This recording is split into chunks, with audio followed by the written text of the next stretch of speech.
کتاب الوضو حدیث نمبر 186 باب ٹخنوں تک پاؤں دھونے ضروری ہیں۔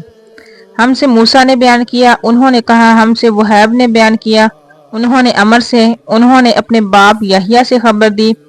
انہوں نے کہا کہ میری موجودگی میں عمر بن حسن نے عبداللہ بن زیاد رضی اللہ عنہ سے رسول اللہ صلی اللہ علیہ وسلم کے وضو کے بارے میں پوچھا، تو انہوں نے پانی کا طشت منگوایا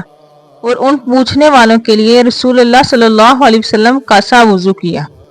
پہلے طشت سے اپنے دونوں ہاتھوں پر پانی گرایا، پھر 3 بار ہاتھ دھوئے، پھر اپنا ہاتھ طشت میں ڈالا اور پانی لیا، پھر کلی کی، ناک میں پانی ڈالا، ناک صاف کی 3 چلوؤں سے، پھر اپنا ہاتھ طشت میں ڈالا اور 3 مرتبہ منہ دھویا،